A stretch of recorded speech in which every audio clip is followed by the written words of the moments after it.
നമസ്കാരം. Time for P S സിയിലേക്ക് എല്ലാ കൂട്ടുകാർക്കും സ്വാഗതം. ഇന്ന് നമ്മുടെ വീഡിയോയിലൂടെ SCERT 7ാം ക്ലാസ് പാഠപുസ്തകത്തിലെ സോഷ്യൽ സയൻസിലെ ആദ്യത്തെ 2 ചാപ്റ്ററാണ് ഡിസ്കസ് ചെയ്യുന്നത്. അതിൽ വരുന്ന മെയിൻ പോയിൻറ്റ്സ് മാത്രം. ആദ്യത്തെ ചാപ്റ്റർ യൂറോപ്പ് പരിവർത്തന പാതയിൽ. ആദ്യം തുർക്കികൾ കോൺസ്റ്റാന്റിനോപ്പിളെ പിടിച്ചടക്കിയ വർഷം 1453. തുർക്കികൾ കോൺസ്റ്റാന്റിനോപ്പിൾ പിടിച്ചടക്കിയ വർഷം 1453. നവോത്ഥാനത്തിൻ്റെ പിതാവ് പെട്രാർക്ക്. നവോത്ഥാനത്തിൻ്റെ പിതാവ് ആരാണ്? പെട്രാർക്ക്. പെട്രാർക്കിൻ്റെ പ്രസിദ്ധമായ ഒരു കൃതിയാണ് സീക്രട്ടം. അപ്പോൾ സീക്രട്ടം ആരുടെ കൃതിയാണ് എന്ന് ചോദിച്ചാൽ പെട്രാർക്ക്. ഡിവൈൻ കോമഡി എന്ന കൃതി ദാന്തെ. Divine comedy Dante. അത് നമുക്ക് ഈ ഡി വെച്ചിട്ട് ഒന്ന് ഓർത്തിരിക്കാം. Divine comedy Dante. ദക്കാമറൻ കഥകൾ ബൊക്കാച്ചിയോ. ദക്കാമറൻ കഥകൾ Boccaccio. Don Quixote. Don Quixote Cervantes. Don Quixote Cervantes. അപ്പോൾ ഡോൺ സെർ അങ്ങനെ എങ്ങനെയെങ്കിലും കണക്ട് ചെയ്ത് പഠിക്കുക. Don Quixote Cervantes. In praise of folly Erasmus. In praise of folly ആരുടെ കൃതിയാണ്? ഇറാസ്മസ്. അതിൽ ഫസ്റ്റ് ഇ ആണ് വരുന്നത് അല്ലേ. അപ്പോൾ in praise of folly Erasmus. Mona Lisa, അവസാനത്തെ അത്താഴം എന്നീ 2 പ്രസിദ്ധമായ ചിത്രങ്ങൾ ആരുടേതാണ്? Mona Lisa Leonardo da Vinci. അതുപോലെ അവസാനത്തെ അത്താഴം ലാസ്റ്റ് സപ്പർ എന്നീ പ്രസിദ്ധമായ 2 ചിത്രങ്ങൾ ആരുടേതാണ്? Leonardo da Vinci. അന്ത്യവിധി. അന്ത്യവിധി മൈക്കലാഞ്ചലോ. അന്ത്യവിധി ആരുടെയാണ്? മൈക്കലാഞ്ചലോ. ഏതൻസിലെ വിദ്യാലയം റാഫേൽ. ഏതൻസിലെ വിദ്യാലയം റാഫേൽ. ഫ്ലോറൻസിലെ ബാപ്റ്റിസ്റ്റ് പള്ളിയുടെ വാതിൽ. ഇത് ശില്പകലയുമായി ബന്ധപ്പെട്ട് പറയുന്നതാണ്. ഫ്ലോറൻസിലെ ബാപ്റ്റിസ്റ്റ പള്ളിയുടെ വാതിൽ, അത് ആ ഒരു ശില്പകല അത് ആരുടേതാണ്? Lawrence Ghiberti. ഗട്ടാമെലീത്ത ഡൊണാറ്റെല്ലോ. ആരുടെയാണ്? ഗട്ടാമെലീത്ത ഡൊണാറ്റെല്ലോ. അപ്പോൾ ഇത് 2 ശില്പകലയുമായി ബന്ധപ്പെട്ട് പറയുന്നതാണ്. ആദ്യത്തെ 3 ചിത്രം പറയുന്നതാണ്. അടുത്തതായി സൗരയൂഥ സിദ്ധാന്തം ആവിഷ്കരിച്ചത് കോപ്പർനിക്കസ്. സൂര്യനാണ് സെൻറ്ററിൽ എന്നുള്ളൊരു കൺസെപ്റ്റ് ആദ്യമായി പറഞ്ഞത്. സൗരയൂഥ സിദ്ധാന്തം ആവിഷ്കരിച്ചത് കോപ്പർനിക്കസ്. അച്ചടിയന്ത്രം കണ്ടുപിടിച്ചത് ഗുട്ടൻബർഗ്. അച്ചടിയന്ത്രം കണ്ടുപിടിച്ചത് ആരാണ്? ഗുട്ടൻബർഗ്. മതനവീകരണം ആരംഭിച്ചത് എവിടെ? ജർമ്മനിയിൽ. ജർമ്മനിയിലാണ് മതനവീകരണം ആരംഭിച്ചത്. ഫ്ലൈയിങ് ഷട്ടിൽ കണ്ടുപിടിച്ചത്, ഇനി കുറച്ച് കണ്ടുപിടുത്തങ്ങളാണ്. ഫ്ലൈയിങ് ഷട്ടിൽ കണ്ടുപിടിച്ചത് ജോൺ കെ. ആരാണ്? John Kay. Flying shuttle kite പറക്കുന്നതാണ് അല്ലേ. അപ്പോൾ ജോൺ കെ അങ്ങനെ കണക്ട് ചെയ്യാം. Spinning jenny James Hargreaves. Spinning jenny ആരാണ്? James Hargreaves. ആവിയന്ത്രം കണ്ടുപിടിച്ചത് ജെയിംസ് വാട്ട്. അതിൽ വാ അല്ലേ. James Watt. ആവിയന്ത്രം കണ്ടുപിടിച്ചത് ജെയിംസ് വാട്ട്. ലോക്കോമോട്ടീവ് കണ്ടുപിടിച്ചത് ജോർജ് സ്റ്റീവൻസൺ. ലോക്കോമോട്ടീവ് കണ്ടുപിടിച്ചത് ആരാണ്? George Stephenson. അപ്പോൾ ഇത്രയുമാണ് നമ്മുടെ ആദ്യത്തെ ചാപ്റ്ററിൽ മെയിനായിട്ട് വരുന്ന കുറച്ച് പോയിൻറ്റ്സ്. രണ്ടാമത്തെ ചാപ്റ്റർ കച്ചവടത്തിൽ നിന്നും അധികാരത്തിലേക്ക്. ആ പാഠഭാഗത്ത് പറയുന്നത് ഓരോ യൂറോപ്യൻസ് നമ്മുടെ ഇന്ത്യയിലേക്ക് വന്നതിൻ്റെ കാര്യങ്ങളൊക്കെയാണ്.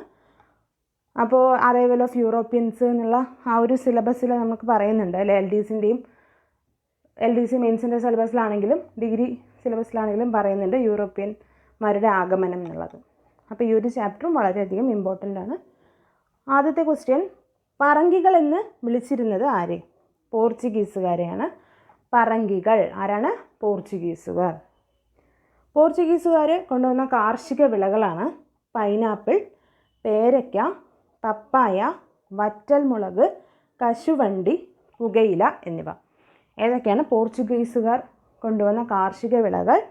പൈനാപ്പിൾ, പേരയ്ക്ക, പപ്പായ, വറ്റൽമുളക്, കശുവണ്ടി, പുകയില തുടങ്ങിയവ. അച്ചടിയന്ത്രം, ചവിട്ടുനാടകം എന്നിവയെല്ലാം പ്രചരിപ്പിച്ചത് ആരാണ്? പോർച്ചുഗീസുകാരാണ്. കണ്ണൂരിലെ സെൻറ് ആഞ്ചലോസ് കോട്ട നിർമ്മിച്ചത് പോർച്ചുഗീസുകാർ.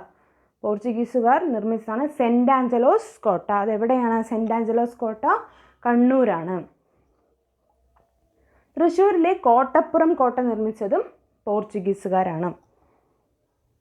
ഇനി ലന്തക്കാർ എന്ന് വിളിക്കുന്നത് ആരെയാണ്? പറങ്കികൾ പോർച്ചുഗീസുകാരെയാണ്. ലന്തക്കാർ എന്ന് വിളിക്കുന്നത് ഡച്ചുകാരെയാണ്. ഡച്ചുകാരുടെ പ്രധാന വാണിജ്യ കേന്ദ്രങ്ങൾ എവിടെയൊക്കെയായിരുന്നു? കൊച്ചി, കൊല്ലം. എവിടെയൊക്കെയായിരുന്നു? കൊച്ചിയും കൊല്ലത്തുമായിരുന്നു ഡച്ചുകാരുടെ പ്രധാന വാണിജ്യ കേന്ദ്രങ്ങൾ. ഹോർത്തൂസ് മലബാറിക്കസ് ഡച്ചുകാരുടെ സംഭാവനയാണ്. Hortus Malabaricus.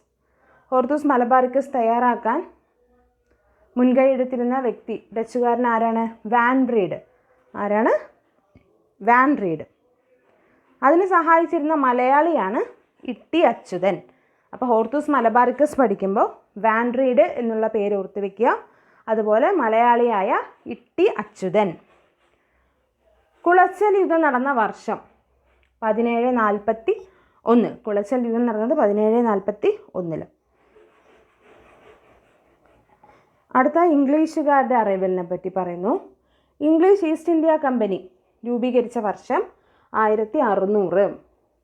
East India company രൂപീകരിച്ച വർഷമാണ് 1600. ഇംഗ്ലീഷുകാരുടെ ആദ്യത്തെ വാണിജ്യ കേന്ദ്രം സൂറത്ത്. എവിടെയാണ്? സൂറത്തിലാണ് ആദ്യത്തെ വാണിജ്യ കേന്ദ്രം. അതുകൂടാതെ മദ്രാസ്, കൊൽക്കത്ത, ബോംബെ തുടങ്ങിയ വാണിജ്യ കേന്ദ്രങ്ങളും ഉണ്ടായിരുന്നു. അടുത്തായി French east India company.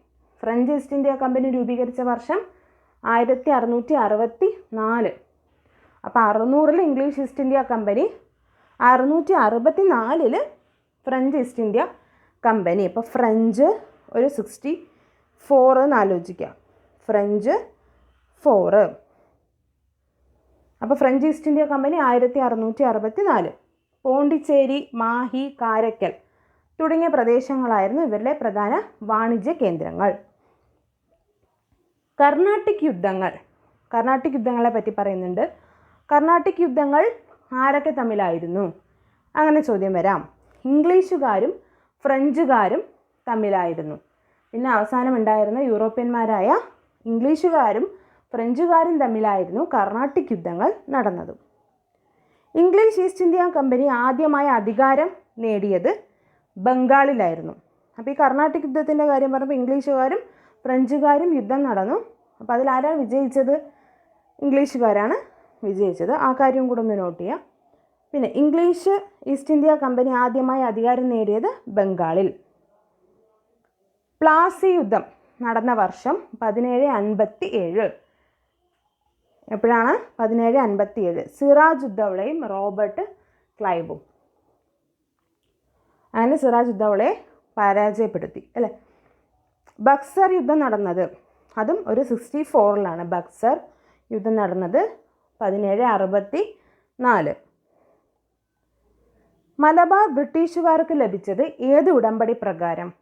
Srirangapatna ഉടമ്പടിയിലൂടെ ആണ് മലബാർ ബ്രിട്ടീഷുകാർക്ക് ലഭിച്ചത്. സൈനിക സഹായ വ്യവസ്ഥ നടപ്പിലാക്കിയത് വെല്ലസ്ലി പ്രഭു. ആരാണ്? വെല്ലസ്ലി പ്രഭുവാണ് സൈനിക സഹായ വ്യവസ്ഥ നടപ്പിലാക്കിയത്. ദത്തവകാശ നിരോധന നിയമം ഏർപ്പെടുത്തിയത് ആരാണ്? ഡൽഹൌസി പ്രഭു. ദത്തവകാശ നിരോധന നിയമം നടപ്പിലാക്കിയത് ഡൽഹൌസി പ്രഭു. ഈസ്റ്റ് ഇന്ത്യ കമ്പനി കീഴടക്കിയ പ്രദേശങ്ങൾ അതാണ് ഇനി പറയുന്നത്. അതായത് ഓരോ യുദ്ധങ്ങൾ വഴിയാണ് ഈസ്റ്റ് ഇന്ത്യ കമ്പനി ഓരോ പ്രദേശങ്ങളും കൈയടക്കിക്കൊണ്ടിരുന്നത്. മലബാർ, കൂർഗ് തുടങ്ങിയ പ്രദേശങ്ങൾ കൈയടക്കിയത് മൈസൂർ യുദ്ധങ്ങളിലൂടെ.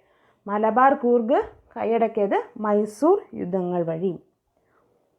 ഹൈദരാബാദ്, തഞ്ചാവൂർ, ഇൻഡോർ തുടങ്ങിയ പ്രദേശങ്ങൾ കൈയടക്കിയത് സൈനിക സഹായ വ്യവസ്ഥ നടപ്പിലാക്കിയതിലൂടെയാണ്.